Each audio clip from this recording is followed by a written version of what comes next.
Till now we have studied about few things like displacement, distance, velocity, acceleration, speed.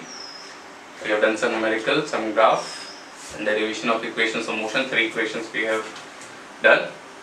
Now moving forward, now there is a new thing which is called instantaneous velocity. Instantaneous velocity means velocity at the instant. Simple example start करते हैं. Suppose bike है मेरे पास, bike से मैंने city के 2 round मारे. Suppose 2 round हुए 30 kilometre के एंड लेट्स से टाइम लग गया मुझे 1 आवर. 30 किलोमीटर के मैंने 2 राउंड लिए बाइक पे, 1 आवर टाइम लग गया. सो अगर कोई कहे कि व्हाट इज माय स्पीड, तो स्पीड क्या है आपका? Distance by time. डिस्टेंस हो गया 30 kilometre, time 1 hour, so speed होगी मेरी 30 किलोमीटर पर आवर. मतलब इतनी स्पीड से मैंने पूरा 2 चक्कर काटे हैं बाइक से. अब अगर हम कहें कि बाइक में जैसे एक स्पीडोमीटर होता है, स्पीडोमीटर स्पीड की कुछ रीडिंग बताता है, तो किसी भी इंस्टेंट पे अगर मेरी नज़र उस बाइक के स्पीडोमीटर पड़े तो क्या मतलब है? वो बाइक के स्पीडोमीटर हमेशा यही रीडिंग दिखा रहा होगा? बिल्कुल नहीं. हो सकता है कहीं मैंने स्पीड बढ़ाई होगी, हो सकता है कहीं मैंने ब्रेक मारे होंगे, स्पीड कम हुई होगी. तो पूरे through out this distance, through out जितना भी मैं बाइक चला रहा हूँ, तो उसमें स्पीडोमीटर रीडिंग में कहीं ना कहीं ऊपर नीचे जरूर हुआ होगा. लेकिन अगर मैं कहूँ कि मैंने तो पूरा चक्कर 30 किलोमीटर 1 घंटे में कर दिया, मेरी स्पीड तो वही 30 किलोमीटर पर आवर है, वहाँ अलग स्पीड दिख रही है. तो क्या डिफरेंस क्या है? यही डिफरेंस है एवरेज और इंस्टेंटेनियस में.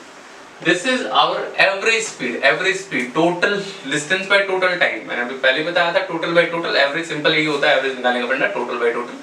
सो total distance by total time taken, this speed is average speed. Average इतनी स्पीड से आप गए हैं, average speed. What about instantaneous speed? जो बाइक का स्पीडोमीटर आपको जो रीडिंग देता है वो है instantaneous speed.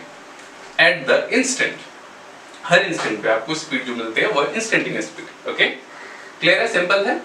Speed at the instant. Okay, so start करते हैं. Instantaneous velocity. आपके पास सिंपल वेलोसिटी का फॉर्मूला क्या है? Delta x by delta t. हमने ये पढ़ा हुआ है. Delta x change in position by time, change in position by time और displacement time is called velocity. This is our normal velocity. Now for instantaneous velocity, instantaneous velocity का क्या मतलब हुआ? इंस्टेंटेनियस का मतलब at the instant. At the instant का मतलब क्या हुआ कि time. This is delta t. Delta t मतलब 2 पोजीशन के बीच का टाइम. यहाँ से यहाँ तक, लेट से यहाँ कुछ टाइम रहा होगा t1, यहाँ कुछ टाइम रहा होगा t2, यहाँ से यहाँ तक का एक time gap. Delta T time gap. Instant अभी मतलब कितना टाइम लगा? 1 सेकंड या उससे भी कम या उससे भी कम. इंस्टेंट का मतलब होता है this time is very small. तो इसको हम ऐसे लिखते हैं, limit delta t tends to 0, delta x by delta t. तो वेलोसिटी के फॉर्मूले में थोड़ा सा मॉडिफिकेशन हो गया. वेलोसिटी का आपका जनरल फॉर्मूला था delta x by delta T, normal velocity और से average velocity. Now for instantaneous velocity बस एक छोटा सा चेंज हुआ, दैट टाइम कि हमारे पास एक लिमिट आ गई, that time tends to 0, not equal to 0. Time 0 होता नहीं है, टेंड्स टू 0. टेंड्स टू 0 मतलब क्या है कि इस डेल्टा टी की वैल्यू क्या है? बहुत ही स्मॉल. इंस्टेंट का मतलब तो ये हुआ कि आपके पास टाइम बिल्कुल ना के बराबर हो. ना के बराबर मतलब ऑलमोस्ट 0, नॉट 0, ऑलमोस्ट 0. सो फॉर्मूले से ये क्लियर है कि ये जो भी हमें बताएगा, ये क्या बताएगा हमें? इंस्टेंटेनियस वेलोसिटी मतलब velocity at the instant. Mathematically अगर इसको देखें, दिस इज टेंड्स टू 0 मतलब अगर हम 0 सपोज 0 लेके चलें तो delta x by 0, something by 0 is not defined. Something by 0 is not defined. Mathematically हम इसको डिफाइन नहीं कर सकते. तो कुछ ऐसी टर्म्स को सॉल्व करने के लिए मैथ्स में ही है, इसको हम डिफरेंशिएशन डेरिवेटिव्स बोलते हैं. सो मैथमेटिकली इसको हम एक नए फॉर्मूले के टर्म्स में लिख सकते हैं.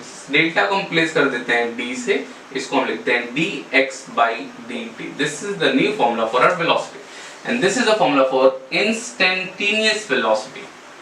And this is our instantaneous velocity. Okay, dx by dt, dx derivative of x with respect to time, differentiation of x with respect to time will give instantaneous velocity.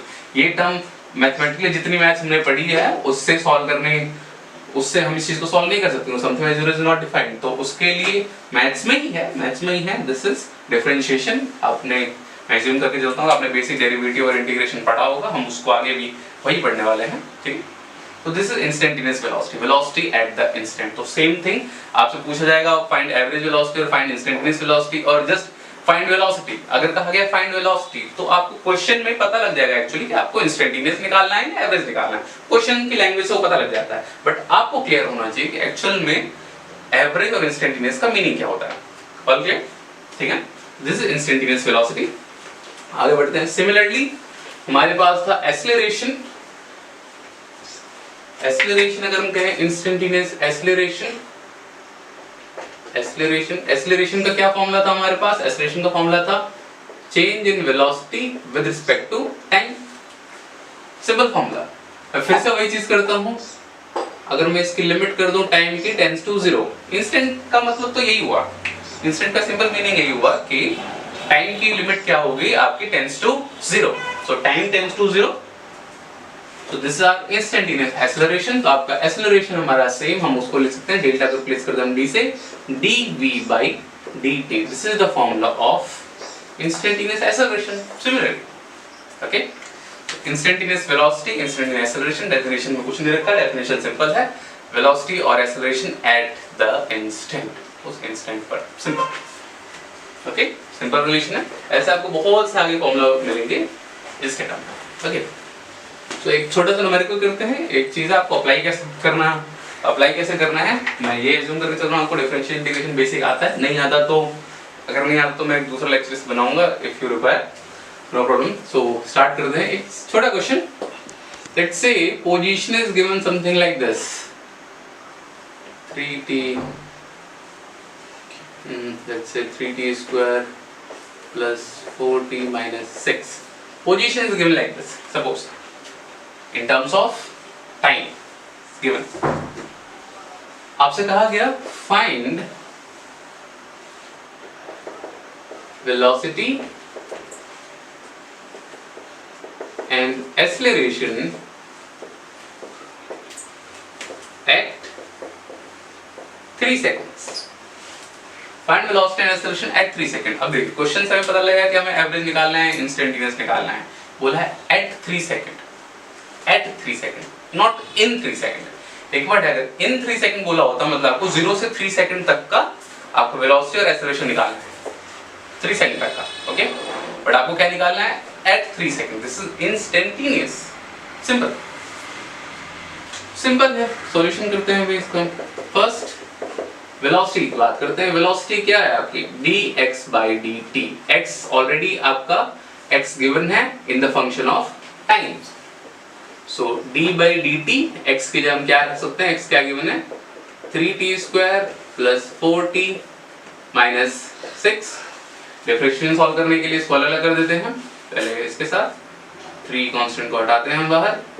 t square by dt plus 4 dt by dt minus d6 by dt. यहाँ तो constant है just, ठीक.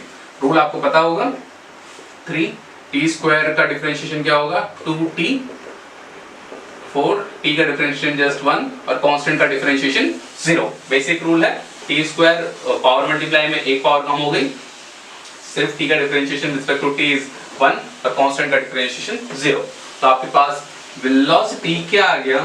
6t plus 4. अगर आप देखें velocity is a function of time, velocity is function of time, मतलब time के साथ क्या हो रहा है? वेलोसिटी में चेंज हो रहा है. सिंपल सी बात है, टाइम के साथ वेलोसिटी में चेंज हो रहा है. फंक्शन टाइम, जैसे पोजीशन फंक्शन ऑफ टाइम था, आपको किसी भी इंस्टेंट पे अगर पोजीशन या वेलोसिटी निकालना है तो आपको क्या करना है? टाइम पुट कर देना है. सिंपल.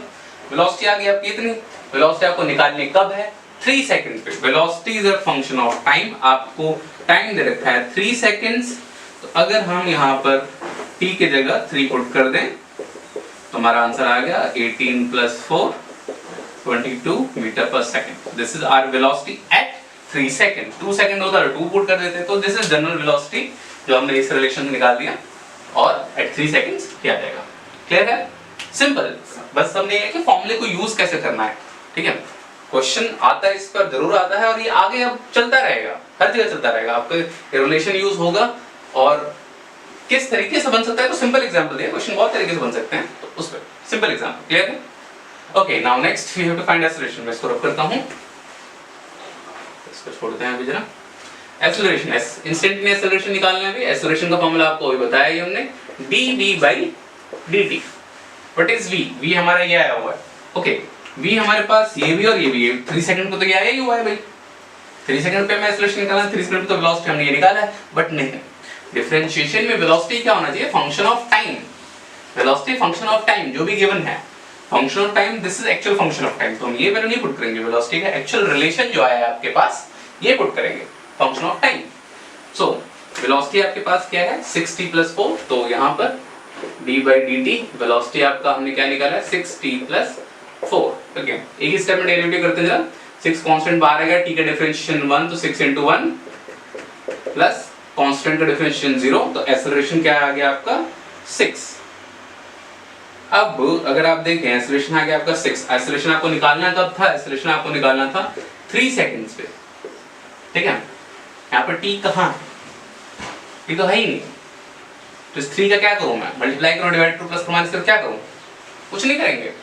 एक वैल्यू 6 का मतलब क्या हुआ, 6 is constant, means acceleration is constant, मतलब टाइम की वैल्यू 0 1 2 3 कुछ भी हो, आपके एक्सेलरेशन की वैल्यू क्या रहेगी, 6 ही रहेगी।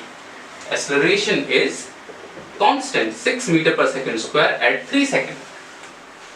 आप कहेंगे मैंने पिछले क्वेश्चन में क्यों लिया, यहाँ तो 22 था, बट 22 t की वैल्यू पुट करने के बाद आया था। जर्नल आपका रिलेशन क्या था, 6t + 4 is the main relation, तो इसीलिए हमने उसको डिफरेंशिएट किया। अब एक्सेलरेशन में तो 6 आ गया, यहाँ तो t का फंक्शन ही नहीं है, तो जाहिर सी बात है आपको किसी भी टाइम पे अगर इसको फर्दर डिफरेंशिएट करना हो तो आपको 6 ही लेना पड़ेगा, क्योंकि टाइम तो इसमें है ही नहीं, तो उसमें हम क्या कर सकते हैं, एक्सेलरेशन कांस्टेंट का फर्दर डिफरेंशिएशन 0 आ जाएगा। डिफरेंशिएशन 0 आ गया, इसका मतलब क्या है, this is constant, constant meaning acceleration में कोई चेंज नहीं आ रहा, तो 3 सेकंड और 10 सेकंड और 20 सेकंड एक्सेलरेशन की वैल्यू क्या रहेगी, 6। क्लियर है, सिंपल क्वेश्चन, ओके। तो एकदम प्लेन क्वेश्चन, कैसे आपका डिफरेंशिएशन का यूज हुआ, टाइम आपका जो भी इंस्टेंट दे रखा है, तो इससे आपको पता लग जाएगा दिस इज इंस्टेंटेनियस, ओके। सो ये बेसिक थोड़ा सा डिफरेंस है एवरेज और इंस्टेंटेनियस में। जाहिर सी बात है इंस्टेंटेनियस काफी यूजफुल है, और अपनी अपनी डिमांड की बात है, मतलब किस टाइम पे हमें क्या चीज करना है, तो इस तरीके से कहीं एवरेज भी होता है, कहीं इंस्टेंटेनियस भी होता है, तो ये इंस्टेंटेनियस था। एक सिंपल और एग्जांपल लेके चलते हैं। आपको गिवन है एक VT ग्राफ, VT ग्राफ बोले तो वेलोसिटी टाइम ग्राफ आपको गिवन है, ये है वेलोसिटी, ये है टाइम ग्राफ है, कुछ ही हो VT ग्राफ गिवन है। आपसे कहा गया draw first XT graph, second AT graph.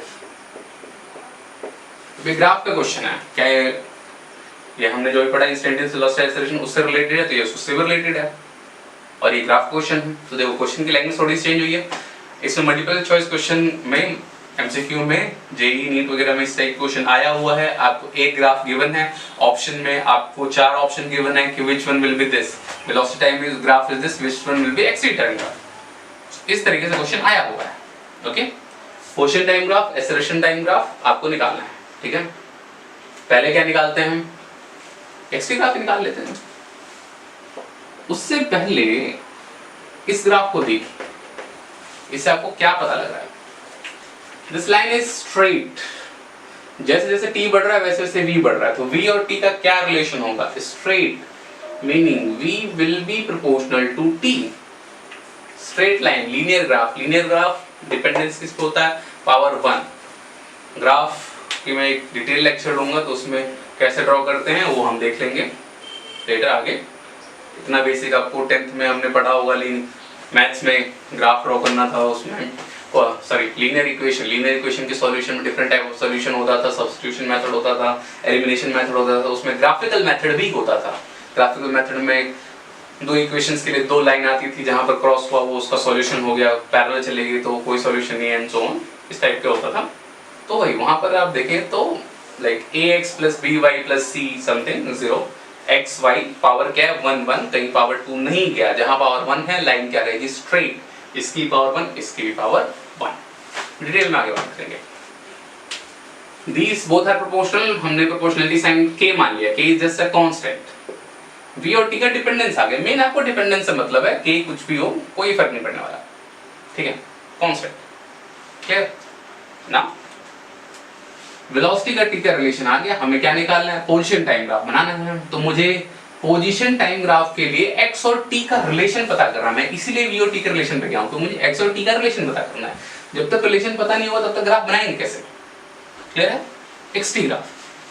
तो v और x का क्या रिलेशन है, हमने पढ़ा है वेलोसिटी इक्वल्स टू dx बाई dt, ये अभी अभी हमने पढ़ा, इंस्टेंटेनियस वेलोसिटी का फॉर्मूला था। xt ग्राफ हमें बनाना है, वेलोसिटी में दे रखा है, तो जाहिर सी बात है यही फॉर्मूला यूज होना है, ठीक है। अब मुझे xt ग्राफ चाहिए, तो मुझे ये चाहिए, तो इस d को मैं इधर भेजूं तो हमारा क्या आ जाएगा, dx equals to v dt। अब जब आपको अगर बेसिक इंटीग्रेशन पता हो तो हम क्या करेंगे नेक्स्ट स्टेप में, दोनों साइड को इंटीग्रेट करेंगे, तो इंटीग्रेटिंग बोथ साइड्स, dx का इंटीग्रेशन मान लेते हैं x, v की वैल्यू क्या है kt, ओके, v की वैल्यू क्या है kt, तो k बार आ गया, t का इंटीग्रेशन क्या होगा t स्क्वायर बाई 2, इंटीग्रेशन का रूल अगर आपको पता हो, t की पावर 1 तो n plus 1 by n plus 1, तो 1 प्लस 1 2 बाई 2, बेसिक मुझे ये मान के चल रहा हूँ, आपको पता है इसलिए मैं थोड़ा फास्ट चल रहा हूँ, कोई दिक्कत नहीं है, आप इसको समझ सकते हैं। x kt square by 2 plus some constant को मान लो हम निकल कर दे देंगे, हमें उससे मतलब नहीं है, हमें मतलब है x और t की डिपेंडेंस है, कांस्टेंट तो कुछ भी, x और t की डिपेंडेंस से मतलब है x और t। अगर आप देखें यहाँ x और t का क्या डिपेंडेंस आया है, तो स्क्वायर आया है, यहाँ पावर दोनों की क्या थी 1 थी, तो डेफिनेटली ग्राफ लीनियर नहीं बनेगा, क्योंकि क्या आया है स्क्वायर आया है।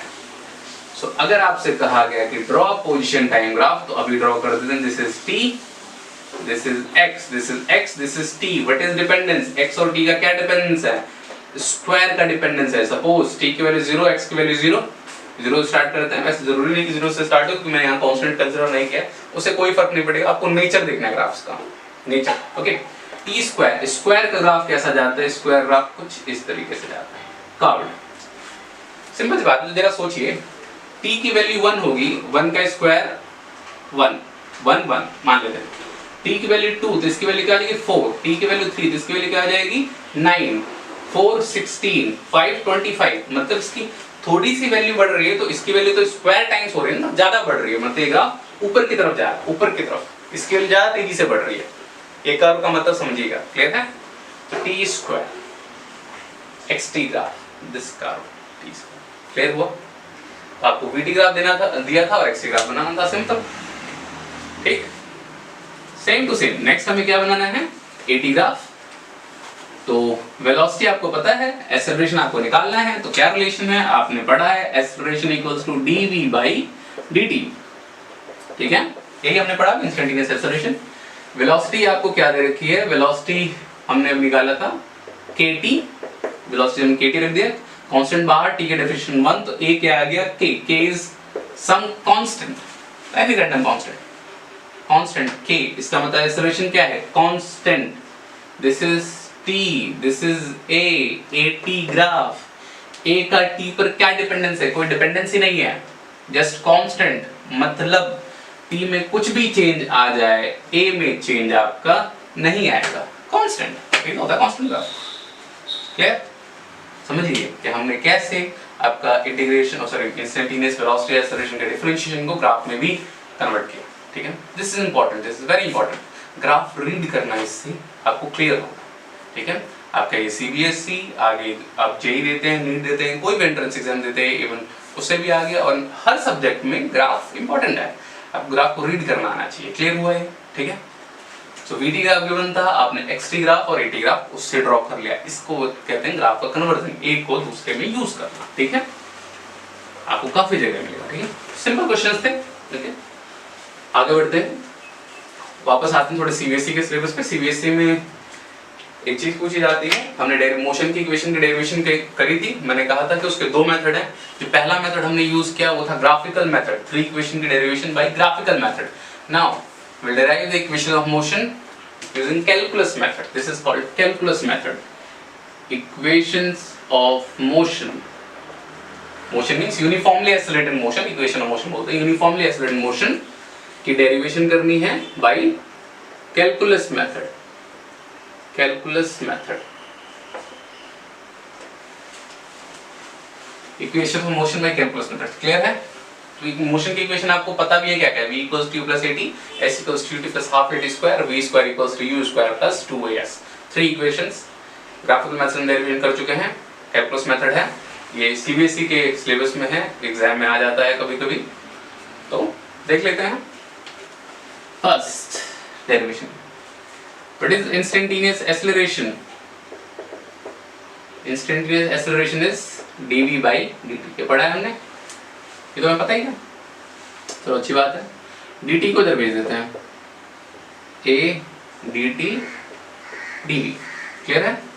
Now integrating both sides, simple derivation है, कोई बहुत बड़ी चीज है। इंटीग्रेटिंग बोथ साइड, तो इंटीग्रेशन करते हैं a dt dv, okay.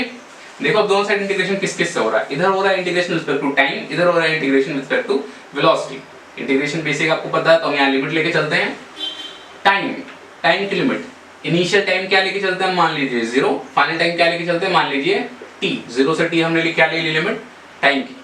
Velocity, time 0 पे जो वेलोसिटी होती है उसको बोलते हैं इनिशियल वेलोसिटी, एंड इसको बोलते हैं फाइनल वेलोसिटी। तो हमने वेलोसिटी क्या लिमिट ले ली, u एंड v, सिंपल है, कोई बहुत बड़ी चीज नहीं है। सो एक्सेलरेशन का formula du by dt, dt को हमने इधर भेज दिया, integrating both sides, simple, integrating both sides. ना